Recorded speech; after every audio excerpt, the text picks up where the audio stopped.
오늘 말씀의 제목은 다윗의 회개기도라는 제목으로 말씀을 나누고자 합니다. 이 제목은 다윗의 회개기도지만 참된 회개로 하나님의 마음을 사는 우리들이 되었으면 하는 마음으로 말씀을 준비했습니다. 지난 수요일부터 사순절이 시작되었습니다.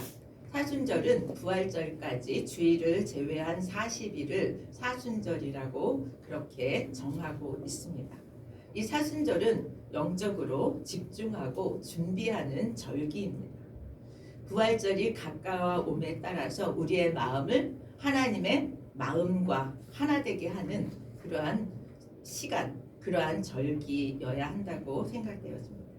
사순절을 시작하는 수요일을 제의 수요일이라고 이렇게 얘기합니다. 제는 성경에서 뭐를 의미하냐면 참회를 의미합니다. 요나서에서 요나가 니느웨 성읍에 있는 사람들에게 회개를 촉구하니까 백성들과 임금이 선포합니다. 뭐라고 선포하냐면 다 잿더미 위에 앉아 단식하고 잿더미 위에 앉으라고 그렇게 선포합니다. 신약에서도 예수님은 죄인들에게 죄를 뒤집어 쓰고 회개하라고 말씀하셨습니다. 죄는 참회의 그런 상징으로 쓰여지고 있습니다. 또 한 가지는 죄는 흙으로 돌아갈 수밖에 없는 인간의 유한한 존재라고 하는 것을 의미하기도 합니다. 이 사순절은 그래서 우리가 우리의 실존에 대해서 다시 한번 생각해보고 우리의 삶을 깊이 성찰하는 그런 시간으로 삼았으면 좋겠습니다. 사순절 기간을 통해서 우리의 삶을 돌아보고 예수님의 생애를 묵상하면서 우리의 삶을 예수님의 삶에 동참하는 그러한 절기와 계기로 삼으면 좋겠다는 생각을 하게 됩니다. 예수님을 묵상하는 이 사순절에 대해서 어떻게 준비하고 어떻게 보내야 되는가를 정리를 하면 예수님을 섬기고 예수님과의 관계를 깊이 하는데 방해되는 것들을 좀 절제하고 포기하라.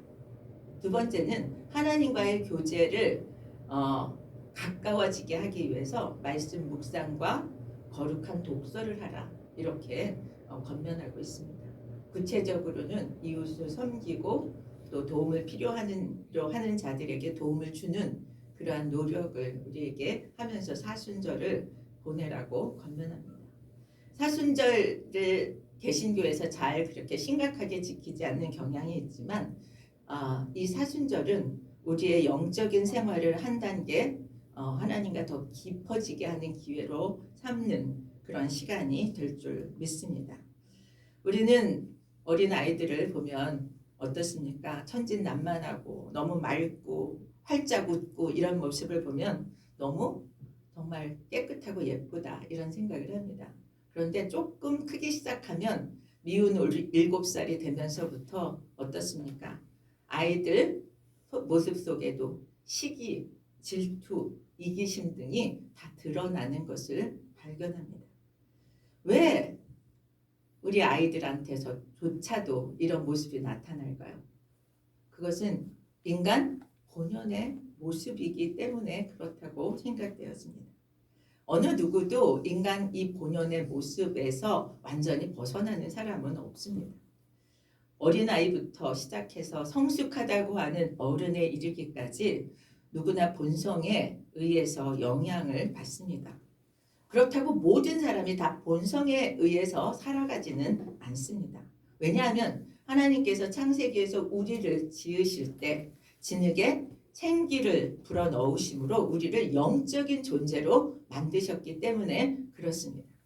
영적인 존재로 삼으셔서 우리를 하나님과 교제할 수 있도록 그렇게 만드셨고 하나님의 의를 받아들일 수 있는 존재로 우리를 만들었기 때문입니다.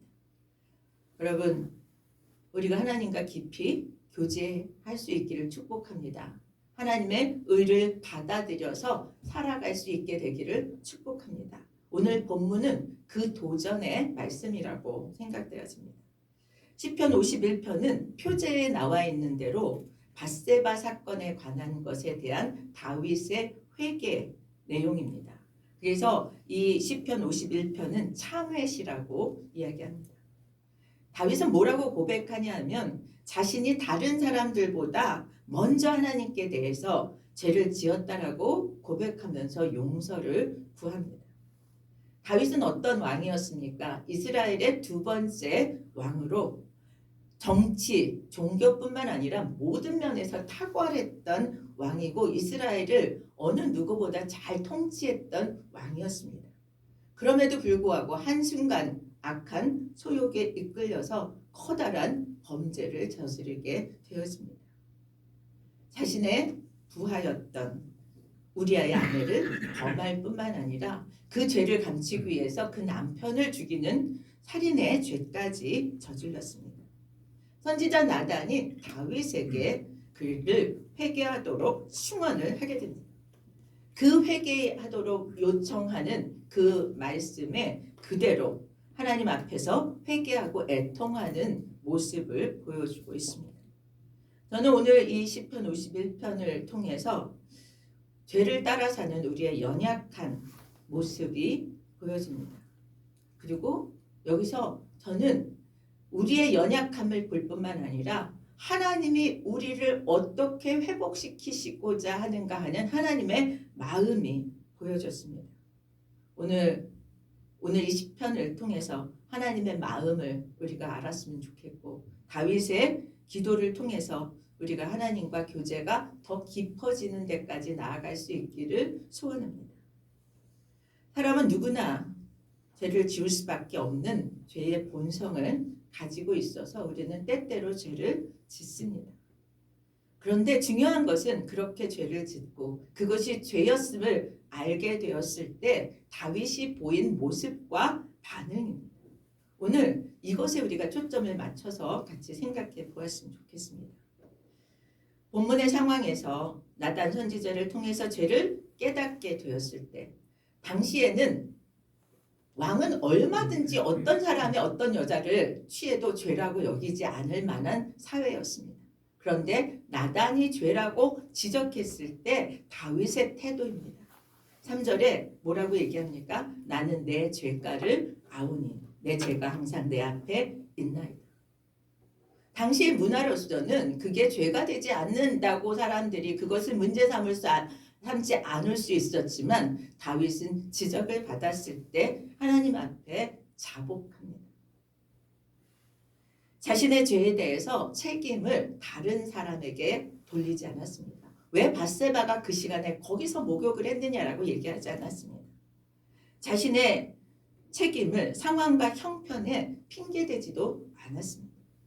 온전히 자기의 잘못이라고 인정하는 모습입니다. 다윗의 회개 기도를 통해서 우리가 배울 것은 우리의 잘못에 대해서 그렇게 그대로 인정하는 것입니다. 이렇게 인정하는 것은 다윗이 하나님에 대한 믿음이 있었기 때문입니다. 우리 1절 같이 한번 읽겠습니다.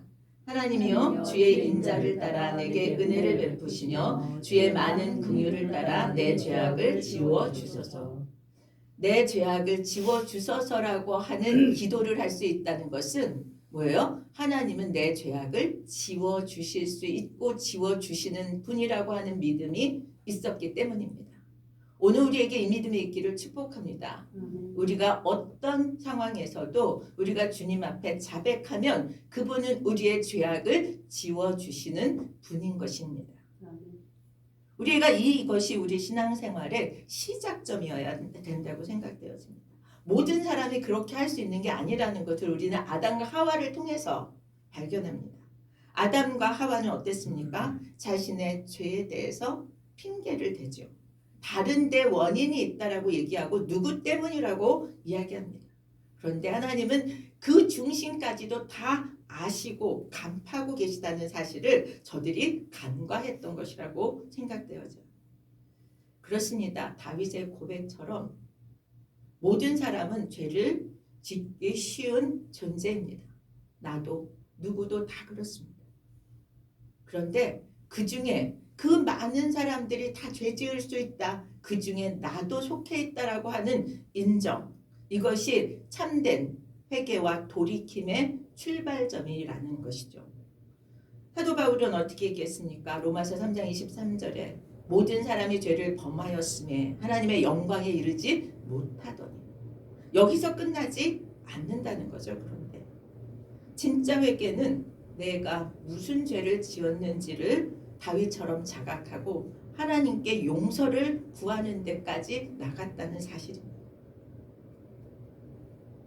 우리가 자백하고 내 죄가 무엇인지를 인식하는 것, 그것이 다윗이 하나님께 용서를 받았던 그런 지점이라고 생각돼요. 저는 성경 속에 다윗은 이렇게 인정하지만 그렇지 못했던 사람들의 모습을 많이 보게 됩니다. 분열 왕국 시대에 바벨론에 의해서 남유다가 심판을 받을 때 이스라엘 백성들은 에레미야가 회개를 요청했음에도 불구하고 회개하지 않았습니다. 왜냐하면 자기들은 제사를 열심히 드리고 있었기 때문에 자기들은 우상 숭배를 하고도 우상 숭배하지 않았다고 생각했습니다. 다른 신을 섬겼면서도 다른 나라에 의존하고 있었음에도 그것이 죄라고 생각하지 않았습니다. 그래서 자기들이 받은 심판이 자기들의 죄의 대가라고 생각하지 않았습니다. 그래서 자신의 죄악을 깨닫는 것이 중요하다는 얘기를 오늘 같이 나누고 싶은 것입니다. 정말 제대로 깨닫지 못하고서는 진짜 참회를 할 수 없기 때문에 그렇습니다. 다윗은 자신의 죄성을, 죄인됨을, 자신의 죄를 모두 하나님께 고백했습니다. 그리고 뭐라고 얘기하냐면 그것이 하나님께 죄를 범한 것이라고 고백합니다. 우리 4절 같이 한번 읽겠습니다. 내가 주께만 범죄하여 주의 목전에 악을 행하였사오니 주께서 말씀하실 때 의로우시다 하고 주께서 심판하실 때 순전하시다 하리이다. 우리가 생각할 때 다윗은 주께만 죄를 범하지는 않았습니다. 그런데 다윗은 자기가 주께만 죄를 범했다고 해요. 왜 그렇게 얘기할 수 있는지 우리 같이 생각해 보기 원합니다. 궁극적으로는 하나님께 죄를 지은 거 맞습니다.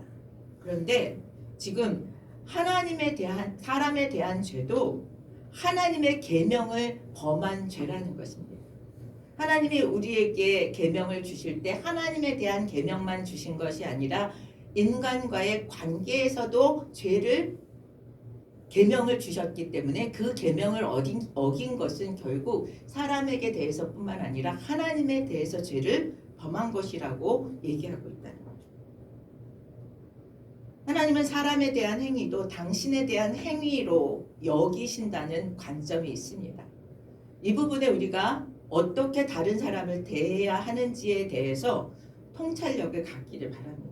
잠언 14장 31절에 뭐라고 되어 있는가 하면 가난한 사람을 학대하는 자는 그를 지으신 이를 멸시하는 자요 궁핍한 사람을 불쌍히 여기는 자는 그 주를 존경하는 자니. 우리가 다른 사람을 대할 때에 그냥 사람을 대하는 것이 아니라 뭐예요? 하나님을 대하는 것으로 여기라는 거예요. 하나님은 그래서 지금 다윗은 자기가 사람에 대한 죄를 지은 것도 하나님께 죄를 지은 것이라고 고백하는 것입니다.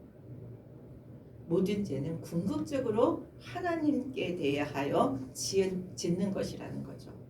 오늘 우리가 죄에 대해서 올바른 인식과 반응을 보일 수 있게 되기를 원합니다. 저는 이 사람에 대한 것이 하나님에 대한 것이라는 이 말씀이 굉장히 도전이 되었습니다. 우리는 사람한테는 그냥 내 마음대로 대해도 되는 것처럼 여길 때가 참 많이 있었습니다.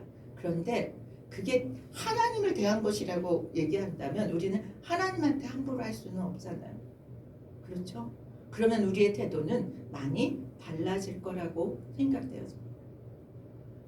하나님은 다윗의 이런 인식과 반응에 대해서 그를 다시 영적인 리더로 회복시켜 주신 은혜를 우리는 볼 수 있습니다. 그가 사람이 보기에는 죄를 2가지씩이나 무섭게 죄를 지었음에도 불구하고 하나님은 그를 복권시켜 주셨다는 것입니다. 다윗은 거기서 그치지 않습니다. 다시는 자기가 범죄하지 않고자 하는 그러한 간절한 간구를 하고 있습니다. 죄를 지을 수 있다. 이것은 우리의 죄성 때문에 인정할 수 있습니다. 그런데 그 이후에 회개하고 하나님 앞에 나아갈 때 하나님은 그 중심을 보고 용서해 주신다는 것이 얼마나 우리에게 은혜인지 모릅니다. 우리 10절 말씀 같이 읽겠습니다. 하나님이여 내 속에 정한 마음을 창조하시고 내 안에 정직한 영을 새롭게 하소서. 우리 이렇게 많이 기도하죠. 정한 마음을 창조해 주시고 내 안에 정직한 영을 새롭게 해달라고. 이것은 영적으로 갱신시켜 달라고, 완전히 다르게 해달라고 요청합니다. 자신의 속사람을 완전히 새롭게 해달라고 간청하는 기도입니다. 근데 여기서 제가 말씀을 묵상하면서 새롭게 깨달은 것은 그냥 조금의 변화가 아닙니다. 조금씩 달라지는 게 아니고 완전히 새롭게 창조해 달라고 얘기해요. 여러분, 조금씩 고쳐지는 거하고 완전히 창조하는 것은 다릅니다. 새 창조가 일어나게 해달라고 얘기하는 것입니다. 다윗은 자신의 심령이 그냥 좀 고쳐서 될 거라고 여겨지지 않는 것입니다. 자기가 얼마나 부패했는지, 얼마나 죄를 잘 지을 수 있는지를 통감하면서 완전히 새롭게 해달라고 그렇게 기도합니다. 자기는 그냥 완전히 바꿔주시지 않으면 나는 소망이 없다 라고 자신을 보았던 것입니다.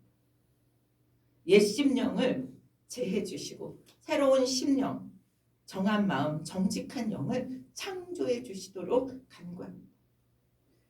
저주 사순절을 시작하면서 회개부터 시작해야겠다. 그리고 회개를 하고 기도의 자리에 앉습니다. 그런데 또 반복되어지게 올라오는 나의 버려야 하는 생각들, 제해져야 하는 생각들, 제해져야 하는 모습들이 보여집니다. 적당히 덮어서 해결되어질 수 없는 그러한 것들이 정말 내 안에 너무 많이 있는 것을 발견합니다. 정확히 어떤 것인지도 잡혀지지 않는 그런 속성들까지 있음을 발견합니다. 다윗이 왜 새롭게 창조해달라고까지 기도했었는지, 그냥 고쳐달라고, 바꿔달라고까지 하지 않고 완전히 새롭게 바꿔달라고 한 이유가 이런 거였구나라는 생각이 들었습니다. 우리는 늘상 정한 마음을 달라고 기도합니다. 새롭게 변화되게 해달라고 기도합니다. 그 깊은 의미를 묵상할수록 이 새롭게 재창조되어지는 것이 더 절실해질 수밖에 없습니다. 죄의 본성을 가진 옛 심령을 죽이고 새로운 심령이 채워지기를 소원합니다. 심령이 거듭나야 하는 것을 얘기합니다. 그런데 그것은 우리의 의지나 우리의 힘으로 할 수 없다는 것입니다. 이 일은 오직 창조주 하나님만 하실 수 있습니다. 우리의 본성은 계속해서 세상을 향해서 가려고 하기 때문에 우리 힘으로는 그것을 제어하기가 어렵습니다. 하나님만이, 창조주이신 하나님만이 부패한 심령을 제해 주시고 새로운 심령으로 우리를 바꿔주실 수 있습니다. 그래서 다윗은 자기가 그렇게 하겠다고 의지로 얘기하기보다 하나님께 기도하는 것입니다. 다시는 반복하지 않도록 새 영과 새 마음을 달라고 간구합니다. 10절에 왜 하나님만 하실 수 있는가를 우리는 이해할 수 있습니다. 10절에 내 속에 정한 마음을 창조하시고 이렇게 말씀하시는데, 이 창조라고 하는 히브리어 단어는 바라라는 뜻인데, 이 바라라는 동사의 주어는 사람이 들어갈 수 없어요. 이 바라라는 동사의 주어는 하나님만 들어갈 수 있습니다. 그 얘기는 다시 말해서 정한 마음, 정직한 영은 하나님만 우리에게 주실 수 있는 것입니다. 새 영으로 새롭게 하여 주실 분은 하나님 한 분인 것을 우리는 기억해야 합니다. 내 힘과 능이 아닌, 내 의지만이 아닌 오직 성령님으로 그 죄악에서, 그 옛 성품에서 벗어날 수 있습니다. 그래서 우리는 하나님의 뜻대로 사는 것을 위해서 늘 기도하고 간구하고 도우심을 구해야 하는 이유라고 생각되었습니다. 내가 할 수 있다고 생각하는 것에서부터 우리는 넘어지는 것 같습니다. 하나님께만 의존할 수 있기를 축복합니다. 이제 이렇게 기도했으면 좋겠습니다. 이 말씀을 묵상하면서 성령님의 능력으로 정결케 해주십시오. 회개도 내가 해야 할 수 없습니다. 회개도 하나님이 하게 하셔야 할 수 있습니다. 성령의 능력으로 정결케 해주시고 예수님의 마음으로 살아가게 해주십시오가 우리가 하루를 시작하는 기도가 되었으면 좋겠습니다. 우리 16절 17절 말씀 함께 같이 읽겠습니다. 주께서는 제사를 기뻐하지 아니하시나니 그렇지 아니하면 내가 드렸을 것이다. 주는 번제를 기뻐하지 아니하시나이다. 하나님께서 구하시는 제사는 상한 심령이라. 하나님이여 상하고 통회하는 마음을 주께서 멸시하지 아니하시리이다. 16절 17절 말씀을 통해서 우리는 다윗은 하나님께서 제사 자체를 즐기시지 않는다고 얘기하고 있습니다. 하나님이 제사 자체를 즐거워했을 거라면 내가 왜 안 했겠냐는 거죠. 나도 제사를 드렸을 것이다 라고 얘기합니다. 하나님이 구하시는 제사는 기름진 어떤 제물의 제사가 아니라 상한 심령과 통회하는 마음이 그 제물이라고 하는 얘기를 하고 있습니다. 하나님이 제물에 관심이 없으십니다. 왜냐하면 이 세상 모든 것이 하나님의 것이기 때문에 그렇습니다. 하나님이 기뻐하시는 것, 그것은 우리의 생각을 초월합니다.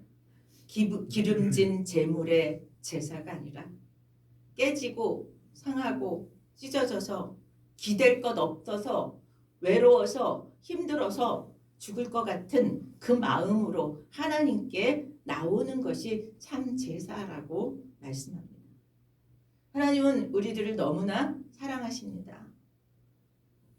저는 이 말씀을 묵상하면서 하나님은 상한 마음, 통회하는 심령, 그것을 제사로, 그것을 제물로 받으시기 원한다면 하나님은 왜 그러실까?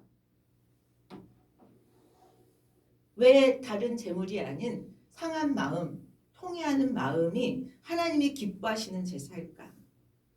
그것은 하나님은 우리를 너무나 사랑하시기 때문입니다. 왜냐하면 우리가 그 심령을 가지고 나와서 하나님 앞에 고백할 때 하나님은 우리를 살려주실 수 있고 구원해 주실 수 있기 때문입니다.